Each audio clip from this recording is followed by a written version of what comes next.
इन्हां हालातां 'च क्यों पहुंचे कि इदां दे धरने यूनीवर्सिटी 'ਚ करने ਤਾਂ ਲਦਾਖ 'ਚ ਉਦੋਂ ਲਗਾਤਾਰ ਉਹਨਾਂ ਦੀਆਂ ਪਾਵਰਾਂ ਖੋਹ ਕੇ ਜਿਹੜਾ ਉੱਥੇ ਐਲਜੀ ਥੋਪਿਆ ਗਿਆ ਕੇਂਦਰ ਸਰਕਾਰ ਦਾ ਲੈਫਟੀਨੈਂਟ ਗਵਰਨਰ ਸਾਰੀਆਂ ਪਾਵਰਾਂ ਉਹਦੇ ਕੋਲ ਆ ਉੱਥੋਂ ਦੀਆਂ ਜਿਹੜੀਆਂ ਡਿਵੈਲਪਮੈਂਟ ਕੌਂਸਲਾਂ ਉਹਨਾਂ ਕੋਲ ਕੁਝ ਵੀ ਨਹੀਂ ਗਾ ਲਦਾਖੀ ਲੋਕ ਕੀ ਚਾਹੁੰਦੇ ਨੇ ਉਹਨਾਂ ਦੇ ਲਦਾਖੀ ਲੋਕਾਂ ਦੀ ਕੋਈ ਸੇਧ ਨਹੀਂ ਤਾਂ ਇਹਦੇ ਪਿਛਲੇ ਸਮੇਂ ਤੋਂ ਲਦਾਖ ਦੇ ਲੋਕ ਪ੍ਰੋਟੈਸਟ ਕਰ ਰਹੇ ਆ ਉਹ ਸਟੇਟਹੁੱਡ ਦੀ ਡਿਮਾਂਡ ਕਰ ਰਹੇ ਕਿ ਸਾਨੂੰ ਲਦਾਖ ਸਟੇਟ ਚਾਹੀਦੀ ਹੈ इस खिते नूं तोड़िया गया है जां LG बना के तां सेंटर ने अपने अंडर कर लिया हैगा तां ये दिन दूर नहीं कि पंजाब वालों भी इदां दीयां नज़रां हो सकदियां ने लगदा कि इसे करके हुणी जागरूक होना बेहद जरूरी है ਲਗਾਤਾਰ ਸਾਡੇ ਤੋਂ ਸਾਡੀਆਂ ਪਾਵਰਾਂ ਹੋਈ ਜਾ ਰਹੀਆਂ DGP ਲਾਉਣ ਦੀ ਪਾਵਰ ਹੋਈ BSF ਦਾ ਏਰੀਆ ਵਧਾਇਆ ਹੁਣ NIA ਦੀ ਲਗਾਤਾਰ ਦਖਲਅੰਦਾਜ਼ੀ ਵੱਧ ਰਹੀ ਆ ਬਿੱਲੀ ਨੂੰ ਵੇਖ ਕੇ ਕਬੂਤਰ ਅੱਖਾਂ 'ਚ ਨਾ ਮੀਚੇ ਆਪਦਾ ਸੰਭਲ ਜੇ दुश्मन ਨੂੰ देख के ਅਸੀਂ ਆਪ ਤਿਆਰ ਹੋਈਏ ਤੇ ਆਪਦੇ ਹੱਕਾਂ ਦੀ ਲੜਾਈ ਲੜੀਏ ਤਾਂ ਚੰਗਾ ਹੋਊਗਾ जब से जम्मू कश्मीर स्टेट का बाइफर्केशन किया गया है उस वक़्त से लद्दाख की ये डिमांड थी कि लद्दाख को सिख शेड्यूल का दर्जा दिया जाए तो उसको ट्राइबल आइडेंटिटी को बचाने के लिए और वहाँ की जो लैंड्स है वो लद्दाखियों के लिए रहे इस इशू को हमने गवर्नमेंट तक पहुँचाने की कोशिश की तो लद्दाख में जो एक तो ग्राउंड वाटर बहुत कम है as compare to rest of India और वहाँ की जो ग्लेशियर्स है वहाँ के अगर हम ज़्यादा फैक्ट्रीज लगाएंगे या यहाँ पे अगर मूवमेंट्स होंगे या कार्बन ज़्यादा वहाँ पे इमिशन होगा तो उस वो सिर्फ लद्दाख यूनियन के लिए नुकसानदेह नहीं होगा पूरा रेस्ट ऑफ इंडिया के लिए नुकसानदेह हो सकता है जो आज प्रोटेस्ट किया आपने क्या लगता है कि इससे सेंटर की गवर्नमेंट पर कोई असर होगा आपके हिसाब से या फिर आपको लगता है कि वो इसी तरीके से अपनी मनमानी कर इस प्रोटेस्ट किया है वो सेंटर तक जाके और गवर्नमेंट ऑफ इंडिया ने इसके हमारे जो अभी प्रोटेस्ट है उसके लिए कुछ न कुछ एक्शन लेंगे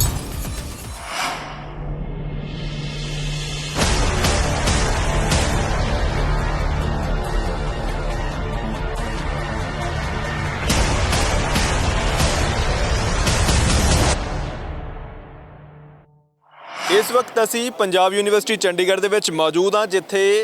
ਇਹ ਵਿਦਿਆਰਥੀ ਜਿਹੜੇ ਨੇ ਇੱਕ ਵਾਜਬ ਮੰਗ ਨੂੰ ਲੈ ਕੇ ਪ੍ਰਦਰਸ਼ਨ ਕਰ ਰਹੇ ਨੇ ਕਿ ਸਾਡੀ ਸਟੇਟ ਨੂੰ ਸਟੇਟਹੁੱਡ ਦਾ ਦਰਜਾ ਮਿਲਣਾ ਚਾਹੀਦਾ ਹੈਗਾ ਤਾਂ ਵੱਡੀ ਗਿਣਤੀ ਦੇ ਵਿੱਚ ਇਹਨਾਂ ਨੇ ਇਕੱਠੇ ਹੋ ਕੇ ਸਿੱਧ ਤੌਰ ਤੇ ਮੰਗ ਰੱਖੀ ਹੈ ਸਾਡੇ ਨਾਲ ਆਗੂ ਜਿਹੜੇ ਨੇ ਮੌਜੂਦ ਨੇ ਜਿਹੜੇ ਵਿਦਿਆਰਥੀ ਆਗੂ ਨੇ ਕਿਉਂ ਇਹ ਪ੍ਰਦਰਸ਼ਨ ਕਰਨਾ ਪਿਆ ਕੀ ਹਾਲਾਤ ਨੇ ਇਸ ਵਕਤ ਗੱਲਬਾਤ ਕਰਕੇ ਸਮਝਾਂਗੇ ਗਗਨ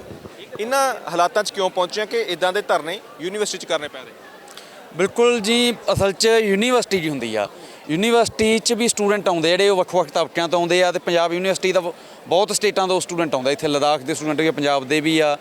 ਤੇ ਤਾਂ ਕਰਕੇ ਜਿਹੜਾ ਸਾਡੀ ਸੁਸਾਇਟੀ 'ਚ ਜੋ ਚੱਲ ਰਿਹਾ ਜੋ ਸਾਡੇ ਆਲੇ ਦੁਆਲੇ ਚੱਲ ਰਿਹਾ ਅਸੀਂ ਜੇ ਮੰਨਦੇ ਆ ਵੀ ਸਟੂਡੈਂਟ ਨੂੰ 4 ਗੱਲਾਂ ਵੱਧ ਪਤਾ ਹੁੰਦੀਆਂ ਐਡਵਾਂਸ ਸੈਕਸ਼ਨਾਂ ਤਾਂ ਉਹਦਾ ਇੱਕ ਜ਼ਿੰਮੇਵਾਰੀ ਬਣ ਜਾਂਦੀ ਹੈ ਫਰਜ਼ ਵੀ ਬਣ ਜਾਂਦਾ ਕਿ ਉਹ ਉਹਨਾਂ ਜ਼ਿੰਮੇਵਾਰੀਆਂ ਨਿਭਾਉਂਦਾ ਹੋਵੇ ਲੋਕਾਂ ਦੀ ਆਵਾਜ਼ ਉਠਾਵੇ ਕਿਉਂਕਿ ਚੰਡੀਗੜ੍ਹ 'ਚ ਖੜ੍ਹੇ ਆ ਪੰਜਾਬ ਯੂਨੀਵਰਸਿਟੀ ਖੜ੍ਹੇ ਆ ਤਾਂ ਇੱਥੇ ਖੜ੍ਹਿਆਂ ਨੂੰ ਤੁਹਾਨੂੰ 4 ਬੰਦੇ ਵੱਧ ਸੁਣਦੇ ਹੋਣੇ ਆ ਤਾਂ ਸਾਡਾ ਇੱਕ ਫਰਜ਼ ਆ ਕਿ ਲੋਕਾਂ 'ਤੇ ਜੋ ਦਮਨ ਹੋ ਰਿਹਾ ਲੋਕਾਂ 'ਤੇ ਜੋ ਰਿਪਰੈਸ਼ਨ ਹੋ ਰਿਹਾ ਉਹਦੇ ਉਲਟ ਲੜਦੇ ਹੋਏ ਲੋਕਾਂ ਦੇ ਹੱਕਾਂ ਲਈ ਖੜੀਏ ਤਾਂ ਜੋ ਲਦਾਖ 'ਚ ਹੋ ਰਿਹਾ ਅੱਜ 2019 ਤੋਂ ਬਾਅਦ ਦੇਖ ਲਈਏ 5 ਅਗਸਤ 370 ਟੁੱਟਦੀ ਆ ਕਸ਼ਮੀਰ ਅੱਡ ਯੂਟੀ ਬਣਦਾ ਲਦਾਖ ਅੱਡ ਯੂਟੀ ਬਣਦਾ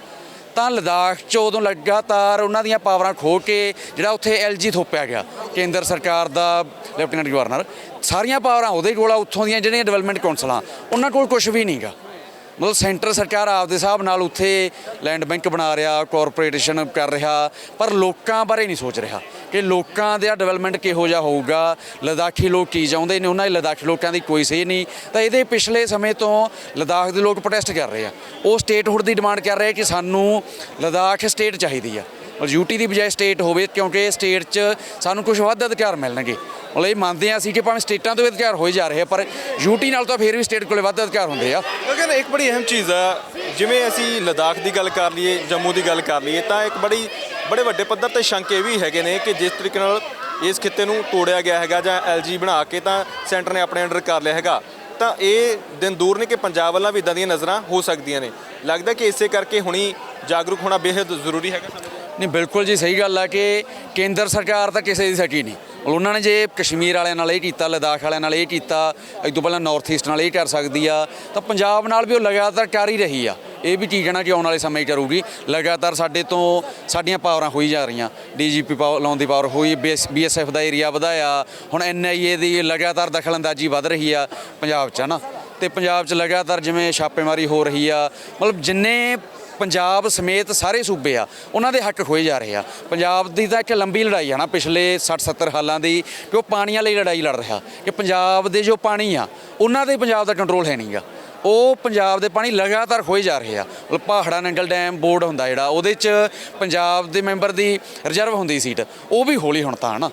ਚੰਡੀਗੜ੍ਹ ਦਾ ਮਸਲਾ, ਚੰਡੀਗੜ੍ਹ ਪੰਜਾਬ ਨੂੰ ਦੇਣਾ ਤਾਂ ਇੱਕ ਪਾਸੇ, ਲਗਾਤਾਰ ਇੱਥੋਂ ਪੰਜਾਬ ਦੀ ਸੇਧ ਘਟਾਈ ਜਾ ਰਹੀ ਆ। ਯੂਨੀਵਰਸਿਟੀ ਜਿਹੜੀ ਸੇਧ ਬਚੀ ਹੋਈ ਆ ਇਹ ਲਗਾਤਾਰ ਹੋਣ ਦੀ ਕੋਸ਼ਿਸ਼ ਕੀਤੀ ਆ। ਪਿਛਲੇ ਸਮੇਂ ਸੈਂਟਰਲਾਈਜੇਸ਼ਨ ਕਰਨ ਦੀ ਗੱਲ ਹੋਈ ਸੀ, ਪਰ ਉਦੋਂ ਸਟੂਡੈਂਟਾਂ ਨੇ ਲੜ ਕੇ ਯੂਨੀਵਰਸਿਟੀ ਨੂੰ ਬਚਾਇਆ, ਜਿੰਨੀ ਕਿਸੇ ਸੀਗੀ ਉਹਨੂੰ ਬਚਾਇਆ। ਮਤਲਬ ਲਗਾਤਾਰ ਹਮਲੇ ਤਾਂ ਹੋ ਰਹੇ ਆ। ਇਹ ਅਸੀਂ ਸੋਚਣਾ ਕਿ ਅਸੀਂ ਲੜਨਾ ਕਦੋਂ ਆ, ਕਿਵੇਂ ਲੜਨਾ, ਇਹ ਮੋਢਿਆਂ 'ਤੇ ਸਾਡੇ ਲੜਾਈ ਤਾਂ ਆਈ ਪਈ ਆ, ਤੇ ਉਹ ਸਾਹਮਣੇ ਦੁਸ਼ਮਣ ਖੜਾ,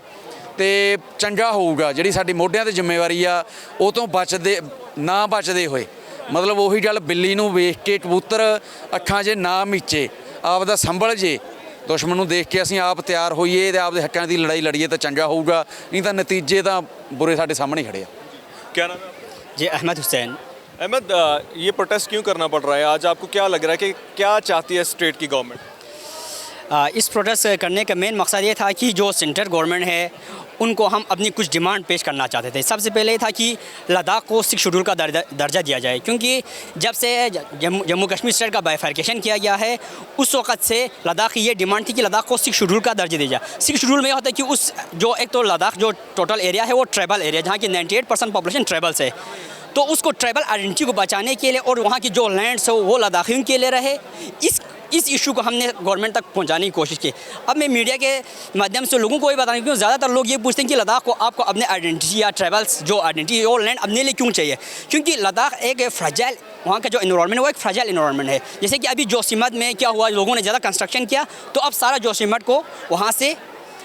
दूसरी जगह शिफ्ट करना पड़ा। तो लद्दाख में जो एक तो ग्राउंड वाटर बहुत कम है as compare to rest of India, और वहाँ की जो ग्लेशियर्स है वहाँ के अगर हम ज़्यादा फैक्ट्रीज लगाएंगे या यहाँ पे अगर मूवमेंट्स होंगे या कार्बन ज़्यादा वहाँ पे इमिशन होगा तो वो सिर्फ लद्दाख के लिए नुकसानदेह नहीं होगा, पूरा रेस्ट ऑफ इंडिया के लिए नुकसानदेह हो सकता है। इस इशू को हम उठाने के लिए यहाँ प्रोटेस्ट किए हुए हैं। एक बड़ी अहम चीज़ जिਵੇਂ ਤੁਸੀਂ ਜ਼ਿਕਰ ਕਰ ਰਹੇ ਸੀ, ਸੈਂਟਰ ਗਵਰਨਮੈਂਟ ਕਹਿ ਰਹੀ ਹੈ ਕਿ ਅਸੀਂ ਵਿਕਾਸ ਕਰਨਾ ਹੈਗਾ ਉੱਥੇ,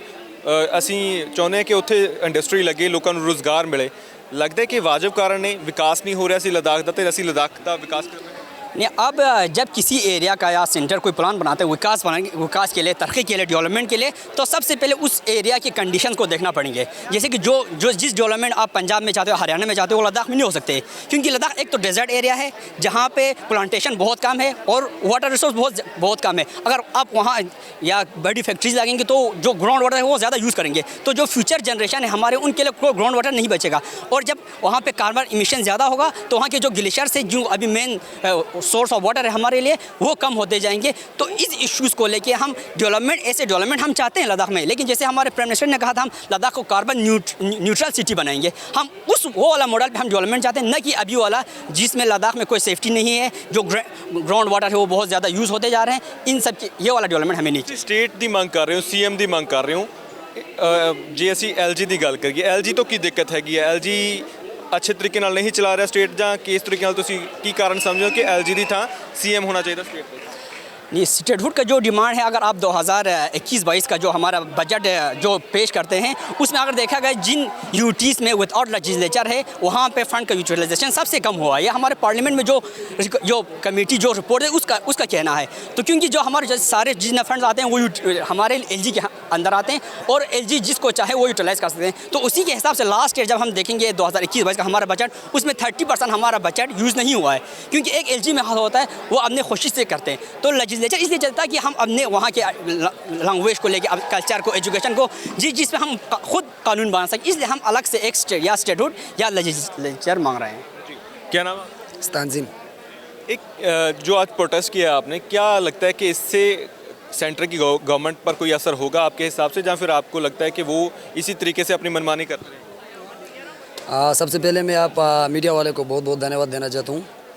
मेरे ख्याल से कि अभी जो हमारे एक पीस प्रोटेस्ट किया है वो सेंटर तक जाके और गवर्नमेंट ऑफ इंडिया ने इसके हमारे जो अभी प्रोटेस्ट है उसके लिए कुछ न कुछ एक्शन लेंगे। वैसे लद्दाख किन हालातों में है इस वक्त? क्या लगता है कि कौन सी डेवलपमेंट वहाँ होनी चाहिए और LG उस तरीके से काम नहीं कर रहे जैसे करना चाहिए था? अभी तो वैसे तो देखा जाएगा तो अभी यूटी मिल के भी काफ़ी डेवलपमेंट तो हो रहा है, लेकिन जो हमारा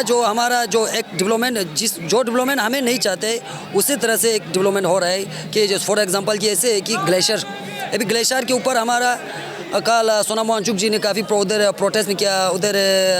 हंगर स्ट्राइक में बैठा है। तो इसीलिए हम बोलना चाहते हैं कि अगर 6 शेड्यूल नहीं मिलेगा तो हमारे अभी ग्लेशियर है, पूरा मेजोरिटी लद्दाख का 100% गेहूँ की ग्लेशियर के ऊपर डिपेंड है। तो ऐसे होगा कि आने वाले कि हमारे एक 6 शेड्यूल और सेफ गार्ड जैसा नहीं मिलेगा तो अभी जितना पॉपुलेशन है उसके लिए ये ग्लेशियर का पानी बहुत कम हो रहा है। तो आने वाले फ्यूचर के लिए तो 6 शेड्यूल नहीं मिलेगा, तो एक सेफ गार्ड नहीं मिलेगा तो कम से कम हमारे को पानी पीने का भी काफ़ी तकलीफ होगा। ਤਾਂ ਤੁਸੀਂ ਸੁਣਿਆ ਇਹ ਵਿਦਿਆਰਥੀ ਸਾਫ਼ ਤੌਰ ਤੇ ਕਹਿ ਰਹੇ ਨੇ ਕਿ ਸਟੇਟ ਦਾ ਹੱਕ ਮਿਲਣਾ ਚਾਹੀਦਾ। ਅਗਰ ਇਹ ਹੱਕ ਨਹੀਂ ਮਿਲਦਾ ਤਾਂ ਆਉਣ ਵਾਲੇ ਸਮੇਂ ਦੇ ਵਿੱਚ ਦਿੱਕਤਾਂ ਵੱਧ ਸਕਦੀਆਂ ਨੇ। ਜਿਸ ਤਰੀਕੇ ਨਾਲ ਸੈਂਟਰ ਆਪਣੇ ਵੱਲੋਂ ਕੋਸ਼ਿਸ਼ ਕਰ ਰਿਹਾ ਹੈਗਾ ਲਦਾਖ ਦੇ ਉੱਪਰ ਐਲਜੀ ਥੋਪ ਕੇ ਆਪਣੀ ਤਰੀਕੇ ਨਾਲ ਮਨਮਾਨੀ ਕਰਨ ਦੀ, ਤਾਂ ਉਸ ਤਰੀਕੇ ਨਾਲ ਵਿਕਾਸ ਨਹੀਂ ਹੋ ਰਿਹਾ। ਤਾਂ ਨਾਲ ਦੇ ਨਾਲ ਇਹ ਵੀ ਕਿਹਾ ਜਾ ਰਿਹਾ ਕਿ ਜੇ ਉੱਥੇ ਵੱਡੀ ਇੰਡਸਟਰੀ ਲਗਾਈ ਗਈ ਤਾਂ ਆਉਣ ਵਾਲੇ ਸਮੇਂ ਦੇ ਵਿੱਚ ਨੁਕਸਾਨ ਹੋਰ ਹੋਵੇਗਾ। ਫਿਲਹਾਲ ਦੇਖਣਾ ਹੋਵੇਗਾ ਕਿ ਇਹਨਾਂ ਵਿਦਿਆਰਥੀਆਂ ਦੀ ਆਵਾਜ਼ ਕਿ ਸੈਂਟਰ ਦੀ ਸਰਕਾਰ ਦੇ ਵੱਲੋਂ ਸੁਣੀ ਜਾਂਦੀ ਹੈ ਕਿ ਇਹਨਾਂ ਨੂੰ ਸਟੇਟਹੁੱਡ ਦਾ ਅਧਿਕਾਰ ਦਿੱਤਾ ਜਾਂਦਾ ਹੈ ਜਾਂ ਨਹੀਂ। ਤੁਸੀਂ ਇਸ ਬਾਰੇ ਕੀ ਸੋਚਦੇ? ਆਪਣੇ ਕੀਮਤੀ ਸੁਝਾਅ ਜ਼ਰੂਰ ਸਾਂਝੇ ਕਰੋ। ਫਿਲਹਾਲ ਤੁਹਾਡੇ ਤੋਂ ਅੱਗੇ ਲੈਣੀਆਂ ਬਹੁਤ ਬਹੁਤ ਧੰਨਵਾਦ।